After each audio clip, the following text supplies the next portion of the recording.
Everybody, welcome to this episode of Think Business Live. Looking forward to talking with Summer Craig. Summer, it's great to connect with you, CEO of Craig Group, craiggroup.io.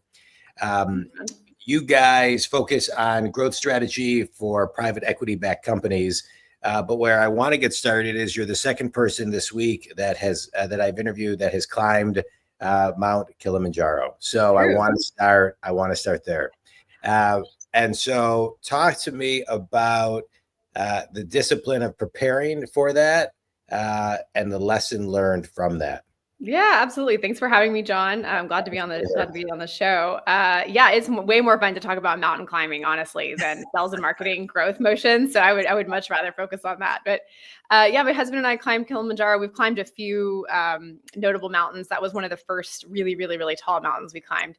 I'll say physically, the preparation is kind of what you think it was, but the part that was really about preparing was it's mentally really hard. You're using the restroom in the dark on a mountain for 5 days with strangers, and there's not, you're eating whatever food they have. So it's really a mentally tough time, to hike and camp. And so I think, just getting ready and getting expectations set about it, kind of letting go of what you can't control and, going with the flow was really part of that training, was just getting mentally ready. But also, lots of stairs, as much stairs as you could do to prep physically. I love it. So let's talk about that. So, what you can't control. So you guys come in to focus on growth strategy, private equities, backed companies, companies that have a company is sitting around and then they get backed by private equity company.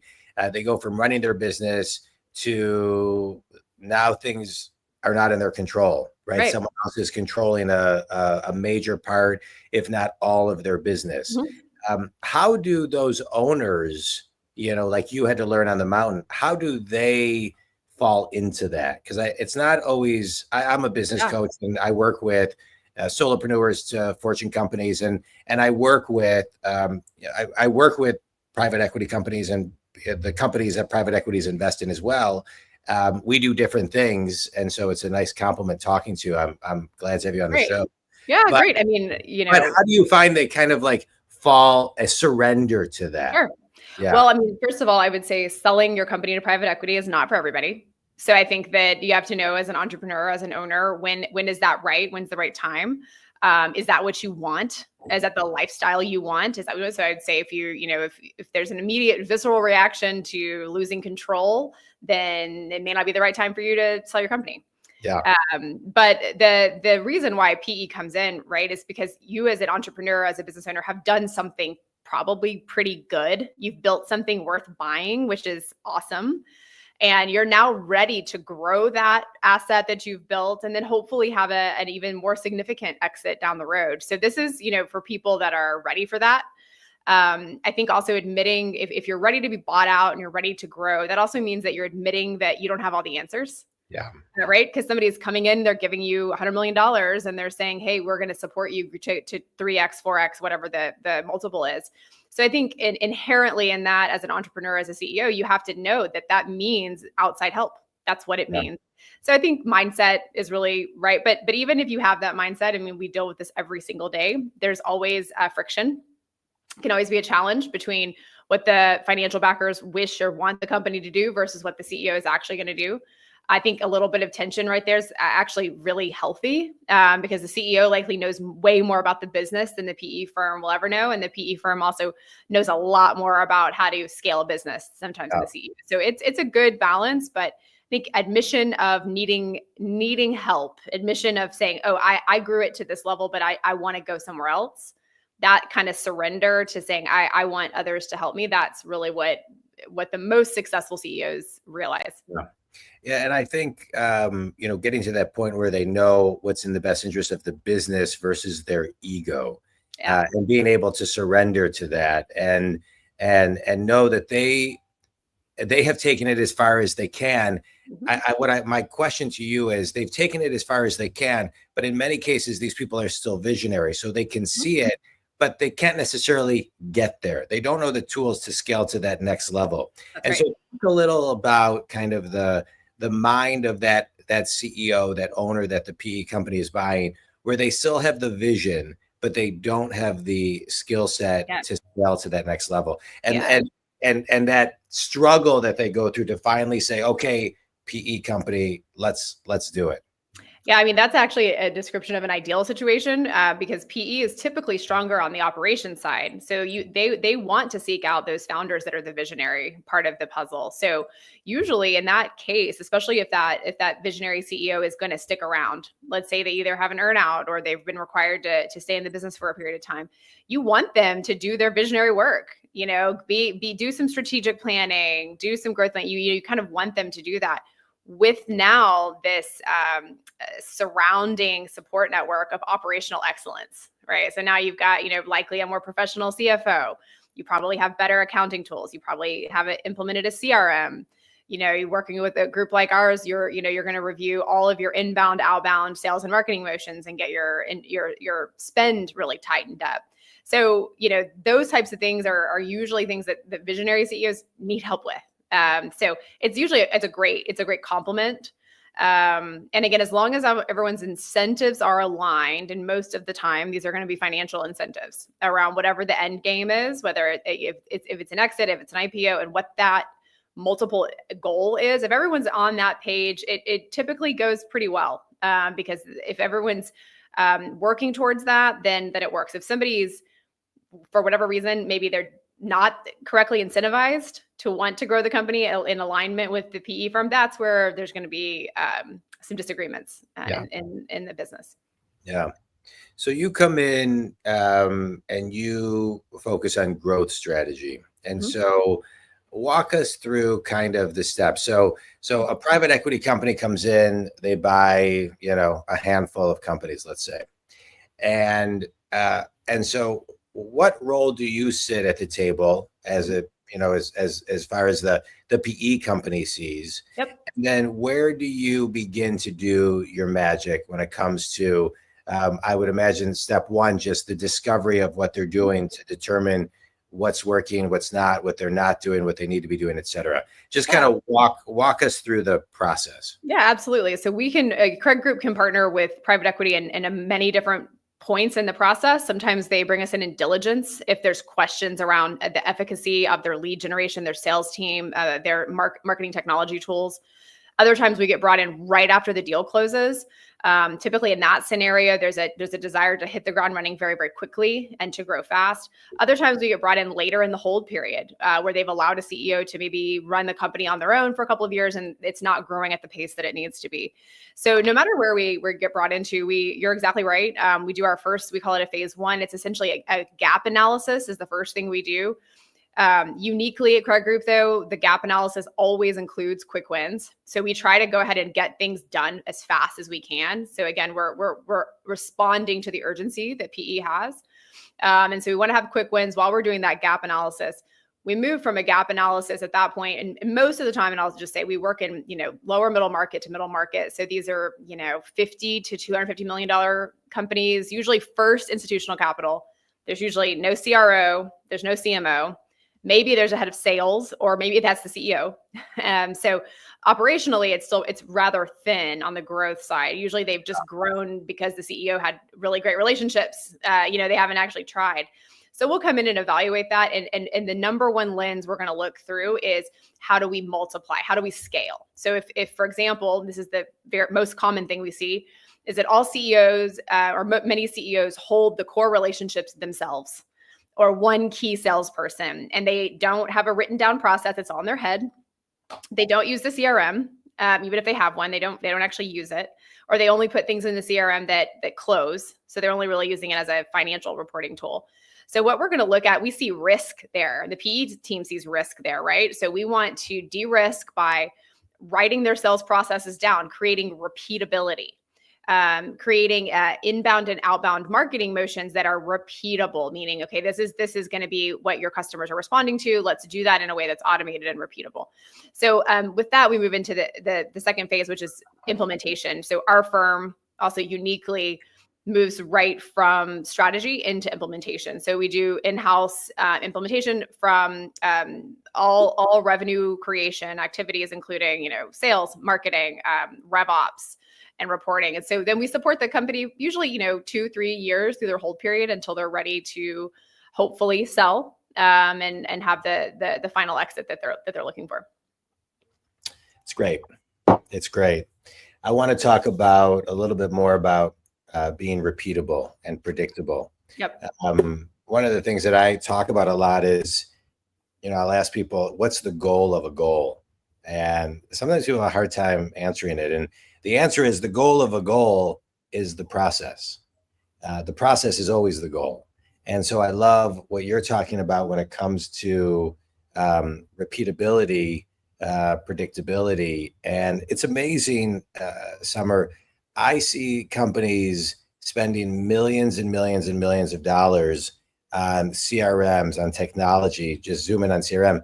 And I would say that a majority of the people don't use it because, for many, many reasons. But I don't know how you effectively run a company that you can individually, as someone who's working scale, because to keep everything in your head is impossible. And so how do you move people to, hey, here's a CRM and here's how you can save 500 hours a year, relax your brain, not over do it with your nervous. I mean, how do you get people to move? Because I see companies, that's a big problem.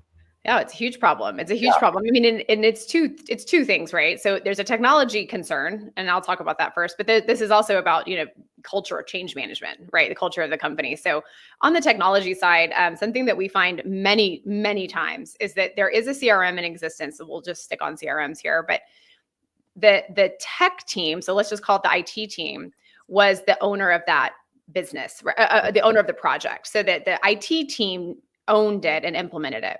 When in reality, a CRM is a business tool, right? So the business requirements, the owner of all CRM must be a business owner, hopefully somebody that's in revenue, has a revenue, and ideally sales and marketing tied together. So we see that inversely happen where IT does it and then hands it over to the business owner. And it is not built in such a way that meets their business requirements of their day-to-day life. It's either clunky, it's missing information. There's all kinds of things because they weren't thinking, they didn't implement it in the right way. So we always encourage and require, if we can, to have that project be managed in a business unit and IT as a support function. Yeah. So that's one thing. And that's one way that we see just a easy way to kind of fix generally CRMs. But on the behavior side, I mean, there's two things. Can I comment one thing on that before we talk about behavior, which is, I think also, Summer, what I see is they make it too complicated. They get custom CRM. It's so hard for the salespeople to, I'm just using salespeople because they are the ones that typically are using them, to take time to use it. It's so difficult for them. And then what I also find is to your point, I know maybe you're going to talk about this in the behavior, is, well, Think Community, we talk about a lot. We talk about this topic a bunch on my podcast, which is get to simple. So it's like at a kindergarten to second grade level. Anything above that, people disconnect. I have another thought, but want to hear about what you want to say about behavior. I don't want to break. Yeah. Well, I'll say that there's two kind of roads here that we recommend at Krug Group. So one thing is, if you've got super entrenched sales teams that are extremely productive, so they're producers for your business, especially if they're, getting closer and closer to kind of a retirement age or something, it might not be worth changing the behavior. So I think this is one of those questions, like, is the juice worth the squeeze? And only a business owner can answer that question. And so there's times where you say, you know what, we wish that this was different, and we're not going to mess up what we have is good because we're trying to get to some best practice. Yeah. That needs to be known, I think, and said. But the other side of it is you have to show the sales team value. Like entering data into a field and it doesn't help them. It doesn't help them sell. It doesn't help them close. It doesn't help them uncover, new leads. Like if a CRM is working for you, it has to be valuable to the sales team. So it can't be one way. So sales team, put the information in, and never comes out and helps you. So we're going to look at every CRM from that lens, which is, how can we provide value from this data back to you, salesperson, that can grow your book of business, can grow your, and that is usually when you can see behavior change. Yeah. Because it's like, oh, this is going to actually help me, and I see the point. Yeah. But yeah, you gotta work hard sometimes to get there. It's not always easy. I'll add one thing to that too, because I think the average person, let's say, works anywhere between 2,000 and 2,400 hours a year. And I think a lot of times when companies put new tools in front of people, they're amazing. It's everything that they've asked for, but then they don't use them. And I think part of what I find myself sometimes in companies talking about with them is addition by subtraction.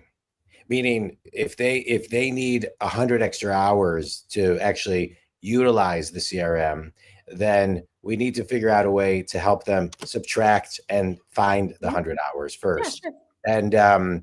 And I think sometimes companies miss that. They just pile on. They're not helping people consciously think about how to kind of subtract on how that can take 2 minutes less and 5 minutes less, or that can be delegated. And I think that behavioral change is also a really absolutely big thing. And really what you're saying too is and most all leading CRMs have this today, which is really getting generative AI into the game, which is if you can get AI to help predict and help and point you and train you, you're going to cut down on hours, so how can we be faster? How can we get this done? So it's not, I think that those tools now are at everyone's fingertips, but they just have to just get in there and mess around with it and use it.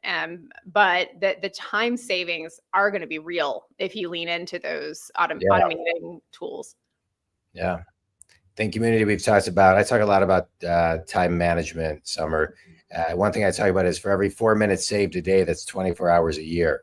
So if you can find a way to, save 16 minutes a day, you're at about 100 hours a year, and it opens up the ability to do more mission critical type stuff. Let's talk about before we go into a quick speed round. I want to talk about just the marriage of sales and marketing. I mean, we could spend a lot of time talking about it, but summarize the importance of companies that you're working with, really how sales and marketing go so hand in hand, and how you kind of work with companies on that. Yeah, I mean, me personally, and also at Craig Group, and through my background, I have an even more kind of different view than even marriage or hand in hand. I actually believe that we almost need to just stop using the word sales and marketing and really look at overall revenue. And it just this idea that one generates money and one spends money, it's absolutely ridiculous. So we have this very bullish view. We look at it all as revenue creation. Everything is revenue creation. Every marketing motion is revenue creation, even if it isn't direct one-to-one, right? But there must be a thinking of how does this help grow my company? That's our business. So we're not in the business of companies that are not looking to grow, right? So everything needs to be looked at it from that lens. So there's really no place for there being marketing without sales or sales without marketing. And our view is that really we just look at it. Are you selling to one person, or are you marketing to many people? But the message in terms of what is the value I'm offering my customers must be the same. Those have to be completely in lockstep, and marketing needs to be looked at as an investment to enable the sales teams, right? And then the sales teams must then see marketing as their critical infrastructure for them. And so it's almost more, if you visualize it, how we would think of it, more like a circle that's spinning all the time. Yeah. So that's the relationship. It is, one team that has a push and a pull motion, and they must work together. Yeah. So we go into companies with that view. We encounter many portfolio companies that are not on board with that. They have no marketing function. Marketing function to them sometimes is like the person that orders, like the hats, like the swag for the company. That's marketing, right? And sales are out there doing, kind of cowboy Wild West sales, not beholden to anybody, never speaking to marketing. So we get into those organizations a lot. And it does take some convincing. But honestly, when your goal is growth and everyone's on board for growth, then it's hard to argue with having a revenue focused sales and marketing mission. I love the way you put that. I couldn't agree more. It's I think there's so many things that some companies see as an expense when it is, like you said, an investment. When COVID hit, a lot of companies stopped marketing. And my whole thing was, you should actually quadruple your marketing right now, because it is, to your point, it's all, that's what drives revenue. So I love the way you articulated that. All right, quick speed round, Summer. Okay. A book that's had a big impact on you. Oh, Outliers, probably. Oh, good one. Yeah, it's a good one. The best piece of wisdom you've ever received. Oh, man, I would say probably surround yourself by brilliant people that know more and different things than you know. Yeah, that's a good one. Finish this sentence. One thing every company should do today to start thinking a little bit more about growth is combine their financial forecast with their sales pipeline and see how close or how similar they are. Amen. Amen. This is great. I really enjoyed this talk. Summer, tell everybody who your ideal clients are and how they can connect with you. Yeah, sure. Our ideal clients are private equity backed portfolio companies in the middle market.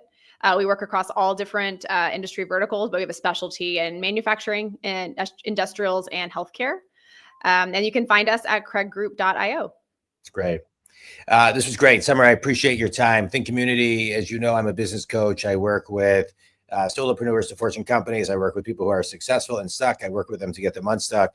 I love this podcast because I get to have guests like you, Summer, to give people insights to help them get unstuck. You mentioned a lot of really, really great things, but where I'm going to just focus, my one biggest takeaway was stop talking sales and marketing and put everything under the umbrella of revenue creation. We talk a lot about this on this show, that marketing is an investment, never an expense. And I love the way that you put that, because it is they are revenue creations and should be looked at as such. Think Community, if Summer can help you, please reach out. If I can help you with any business coaching, please reach out at jondwoskin.com. Summer, this was great. Thanks again. Thank you.